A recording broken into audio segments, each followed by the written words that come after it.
Benji Engie was a favorite book of mine that my grandmother Polk read to me, and I read it to your dad, and now I'm excited to read it to you. My dad read to me all of my life, and I wish I had recordings of his voice. I do have his readings solidly recorded in my heart. So here we go. Benji Engie. On the first page, we see a farm that Benji passes by. Look at the wheat in the field, and the wheat that's gathered up in stacks. The farmer is waving to Benji Engie as he passes. Find the barn, and the horse, and the chickens, and the ducks, and the station where Benji Engie will stop. Benji Engie by Louise Lawrence Devine, illustrated by Eleanor Corwin. This book was published in 1950, the year that my brother was born, and 7 years before I was born. I can tell because the copyright says MCML, which is 1,000, plus 100 before 1,000, plus 50.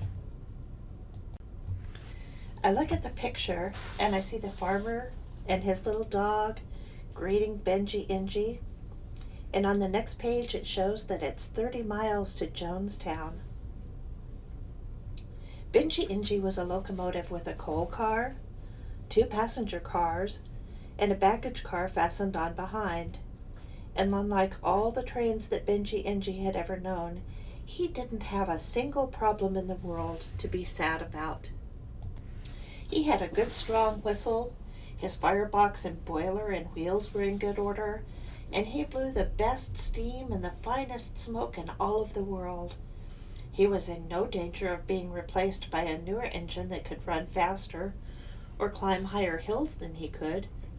Benji Engie made 4 trips each day between 2 big cities, 60 miles apart, with 27 stops at all the little towns along the way. Some trains would say, "I wish I were a fast through train," and did not have to stop 27 times at all the little towns along the way. "I wish I could be something besides a slow old local." But not Benji Engie. He never once said such a thing. He liked being a slow old local, not because he was lazy, but because he liked to take things easy and enjoy life and look around and see things. As he puffed along, he rolled his dreamy eyes from left to right and never missed a single thing. He watched birds fly and clouds float and cows munch on grass and bees buzz about and sheep lie on the hillsides in the shade of apple trees. He watched men driving cars, women hanging out clothes, boys riding bicycles, and little girls pushing doll buggies around. He looked at houses and bridges and rivers, and then when he was tired of rolling his eyes about, he looked down at the shining rails and counted the railroad ties as they went by under his cow catcher. One morning, as Benji Engie left the roundhouse for his first run, he heard the engineer say to the fireman, "Well, this is the last day we'll make the local run. Benji Engie is going to be a fast-through train and go halfway across the United States with just 4 short stops. No more of those slow old local trips for us." "Oh, hoo!" snorted Benji with a short, sharp toot of his whistle. "I wonder how I'm going to like that." Well, the next day the workmen started to work on Benji. They squirted oil all over his insides and gave him a new engine, 2 new wheels, 3 coats of paint, and in just a few days he roared out of the roundhouse with his new engine, turning his wheels faster than they had ever turned before. His whistle screeched as he click-click-clacked over the rails, so fast that he couldn't count a single railroad tie as they whizzed by under his cow catcher. Away from the city, out into the country, he chug-a-puffed. Zip! Past a town he went, without even slowing down. Zip! Through another town he flew, but he was going so fast that he didn't dare take his eyes off of the track, and he didn't see anything but a great big blur as he went past. He tried looking at something that seemed to be cows, but zip! They were just blurs as he whizzed by. He tried rolling his eyes fast enough to see something that looked like a house, but it was just a blur as he roared by. Everything, boys, bridges, clouds, girls, rivers, birds, bees, were just blurs as he went racing along. Hardly daring to look to the right or to the left, "Woo!" snorted Benji Engie. "I just don't like this at all." But because he knew he had a job to do, he made the trip halfway across the United States and tried hard to be happy about it. But now Benji was just like all the other trains he had ever known. He had a problem in life, and he was very, very sad.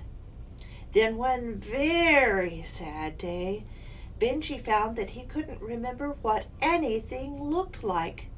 House blurs looked just like buggy blurs. Cloud blurs looked just like boy blurs.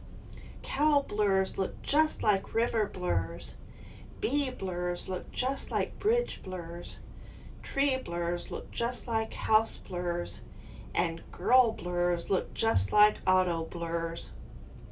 Even the railroad ties that Benji Engie loved so much were just one big blur after another.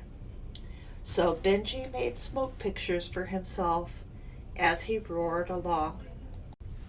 Now this is what a cow looks like, he thought. And this is a house. And here is a doll buggy. And this is a horse. Here is a cloud. And this, I am sure, is a bee. "No," screeched Benji with his whistle full of tears. "I don't want to just remember one thing from another. I want to really see them again."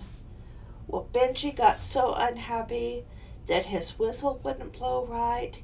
He coughed and spluttered and cried big steamy tears. They ran down and rusted important levers, which made his wheels turn wobbly and shake the cars about. "What is the matter with this train?" asked the passengers and the conductor. "What is wrong with Benji Engie?" asked the engineer. "I never saw him act this way before," said the fireman.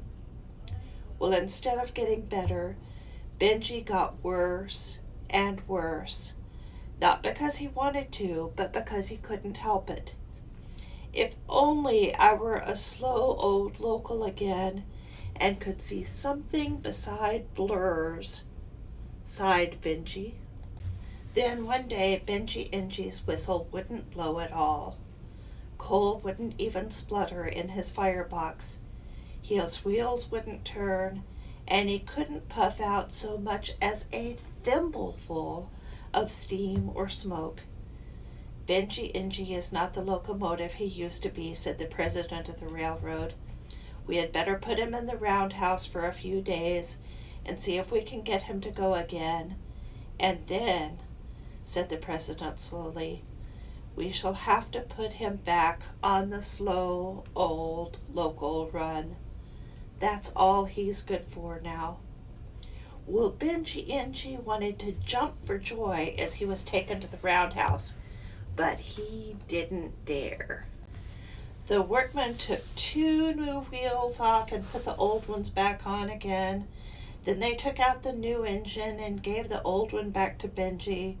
Then they squirted oil all inside and out until he was shiny and greasy. The very next day, Benji Engie went back to the slow old local run. He had to remember not to act too frisky for fear of being made a fast through train again.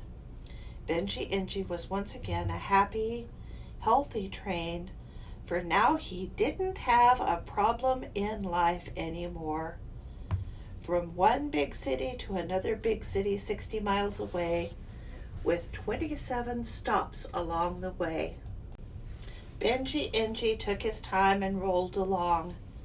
He saw bridges, rivers, bees, houses, boys on bicycles, men driving autos, women hanging up clothes, little girls pushing doll buggies around. I'm reading this story to you about 35 years after the first time I read it to your dad. Many things have changed, and I'm a little sad that some of the stereotypes of the 1950s, like men driving cars and women hanging up clothes, are present in this book. But I hope you take some time to notice things in your life, and I hope that all of your problems in life have a happy ending.